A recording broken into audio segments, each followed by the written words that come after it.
Welcome to Shri Radha Vallabh Academy, 10 CBSE students. We will continue the first chapter, power sharing of political science. Now we will study about the different forms of power sharing. The idea of power sharing has emerged in the opposition to the notion to undivided political power. ये जो power sharing का idea है इसके ये इस बात का just opposite है अनडिवाइडेड पॉलिटिकल पावर के ठीक उल्टा है.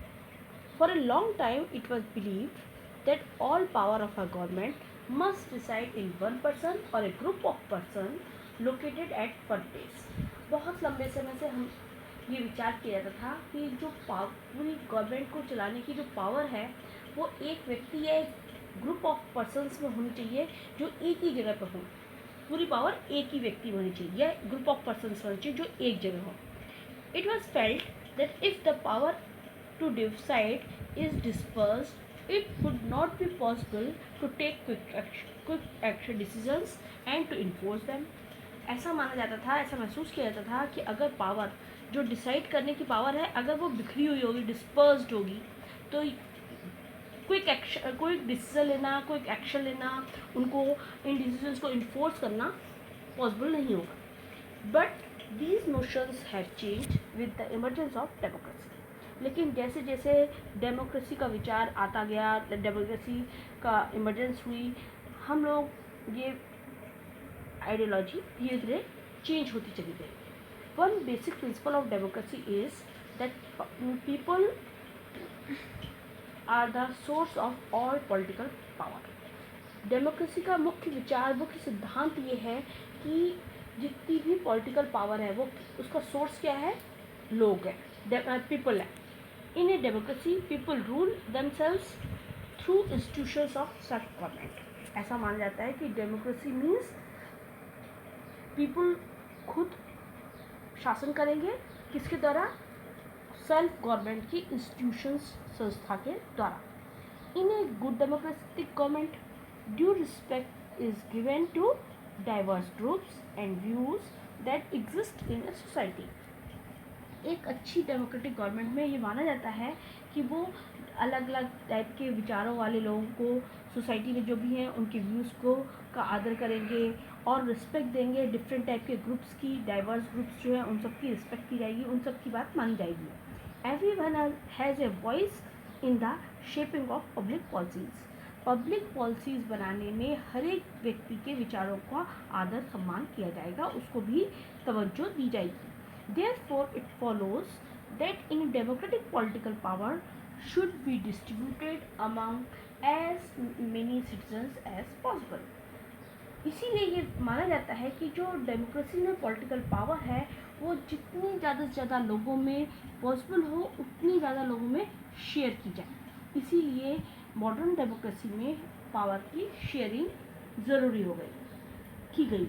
इन modern democracies power sharing arrangement can take many forms. और मॉडर्न डेमोक्रेसी में ये जो पावर शेयरिंग है ये अरेंजमेंट कई अलग अलग रूपों में हुए. Number 1, first we will discuss about this.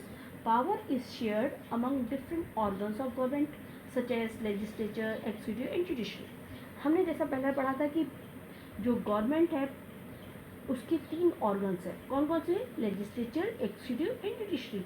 इन तीनों में ये पावर समान रूप से डिस्ट्रीब्यूटेड हो. इसको हम कहेंगे हॉरिजॉन्टल डिस्ट्रीब्यूशन ऑफ पावर. क्यों कहेंगे? Because it allows different organs of government placed at the same level to exercise different powers. क्योंकि इसमें तीनों जो ऑर्गन्स हैं गवर्नमेंट के, जुडिशरी, एक्जीक्यूटिव एंड लेजिस्लेचर, ये तीनों ऑर्गन सेम लेवल पे हैं और अपनी पावर को एक्सरसाइज करते हैं. ठीक है. Such a separation ensure that none of the organs can exercise unlimited power. इसका मतलब क्या है? कोई भी ऑर्गन ऐसा नहीं है जो अनलिमिटेड पावर को इंजॉय करेगा. Each organ checks the other. हर ऑर्गन दूसरे पर कंट्रोल रखेगा. इसका रिजल्ट क्या होगा? A balance of power among various institution. सारे इंस्टीट्यूशंस में पावर का जो डिस्ट्रीब्यूशन है, शेयरिंग है, वो बैलेंस रहेगी. सब एक दूसरे पे कंट्रोल रखेंगे और तीनों इक्वल लेवल में रहेंगे और सब अपनी अपनी पावर को इंजॉय करेंगे. अब even in democracy Even though ministers and government officials exercise power, they are responsible to the parliament और state assembly. यहाँ तक कि जो गवर्नमेंट ऑफिशियल्स हैं, मिनिस्टर्स हैं, वो भी रिस्पॉन्सिबल है पार्लियामेंट के लिए या स्टेट असेंबली के लिए. ठीक इसी तरह से जो जजेस हैं, जिनका अपॉइंटमेंट एग्जीक्यूटिव करता है, they can check the functions of executive. वो भी जिनका जजेस का अपॉइंटमेंट एग्जीक्यूटिव कर रही है, लेकिन उनके फंक्शन को भी जजेस चेक कर सकते हैं. मतलब जुडिशरी एग्जीक्यूटिव पर नजर रख रही है. Even law made by legislature, और यहाँ तक कि जो लेजिस्लेचर जो कानून बना रही है उस पर भी जुडिशरी का चेक रहता है. वो उसको चेक कर सकता है, उसको देख सकता है कि वो प्रॉपर फंक्शन कर रहा है या नहीं कर रहा है. This arrangement is called the check and balance. एक दूसरे पर नियंत्रण रखना और एक दूसरे पर का एक संतुलन बनाए रखना. ये हो गया first type of power sharing, that is called horizontal distribution. बिल्कुल समान रूप से बराबर है, 3 ऑर्गन्स में डिवीजन हुआ, तो इसको अपन कहते हैं हॉरिजेंटल डिस्ट्रीब्यूशन. सेकंड है power can be shared among government at different levels. अगर हम पावर को गवर्नमेंट के अलग अलग लेवल्स में लेते हैं, जैसे सेंट्रल गवर्नमेंट है, स्टेट गवर्नमेंट है, इन सब के बीच में इसको कहेंगे अपन वर्टिकल डिवीज़न, क्योंकि पावर सब हायर है सेंट्रल गवर्नमेंट, उसके नीचे है स्टेट गवर्नमेंट, और उसके नीचे हमारे देश में जैसे लोकल गवर्नमेंट है, उसको वो भी पावर शेयर कर रहे हैं. तो ये जो 3 लेवल्स हैं गवर्नमेंट के, इन तीनों लेवल्स में पावर को शेयर किया जा रहा है. सबके अपने एक जुरिडिक्शन है. ये जो पावर की शेयरिंग हो रही है, इस चीज़ को हम कहते हैं वर्टिकल पावर शेयरिंग. इसे हम फेडरल फॉर्म ऑफ गवर्नमेंट भी कहते हैं. जैसे इंडिया में है सेंट्रल गवर्नमेंट है, पूरे देश का गवर्नमेंट का फंक्शनिंग संभाल रही है. उसके बाद स्टेट गवर्नमेंट है जो उसके नीचे पावर शेयर कर रही है. और थर्ड लेवल है हमारे देश में जैसे कि लोकल सेल्फ. इसी तरह से बेल्जियम में भी था, एक सेंट्रल गवर्नमेंट थी और स्टेट गवर्नमेंट थी रीजन वाइज. लेकिन श्रीलंका ने इस पावर शेयरिंग को रिफ्यूज़ कर दिया था. तो ये फेडरल फॉर्म ऑफ गवर्नमेंट है जो कि वर्टिकल पावर का डिवीज़न है. Lower and higher levels of government है एज द म्यूनिसिपैलिटी और पंचायत, इनमें भी पावर शेयरिंग हो रही है. अब नेक्स्ट वन इज पावर में also be shared among different social groups such as religious and linguistic groups. भाषा के आधार पे, धर्म के आधार पे जो सोशल ग्रुप्स बनेंगे उनमें भी पावर का डिवीज़न हो रहा है. जैसे कि हमें एग्जाम्पल, बहुत अच्छा एग्जाम्पल है कम्युनिटी गवर्नमेंट जो कि बेल्जियम में है. ये इस चीज़ का बेहतरीन एग्जाम्पल है. यहाँ पर माइनॉरिटीज़ को भी पावर दी जा रही है, उनके साथ हम फेयर शेयरिंग कर रहे हैं पावर की. Okay fine. नेक्स्ट है power sharing arrangement can also be seen in the way political parties, pressure groups and movements control और इन्फ्लुएंस दोज इन पावर. और उसके साथ साथ ये जो पॉलिटिकल पावर है ये शेयर की जाती है जो डिफरेंट पॉलिटिकल पार्टीज़ हैं, प्रेशर ग्रुप्स हैं, मूवमेंट्स लाते हैं, ये भी प्रभावित करते हैं इस पावर की शेयरिंग के लिए. सच एज कोएलिशन गवर्नमेंट होती है.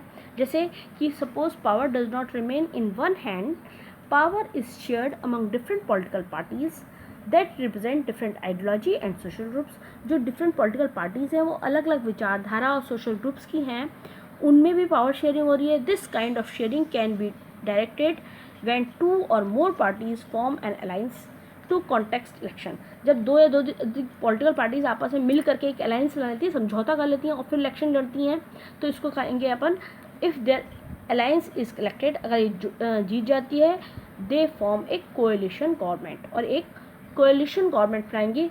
This is a type of power sharing. Fine. So we have studied in this chapter different forms of power sharing. Okay, fine. So we have completed this chapter. Please study the chapter very carefully and read 2 or 3 times. Then if there is any doubt, please ask me. Okay, goodbye.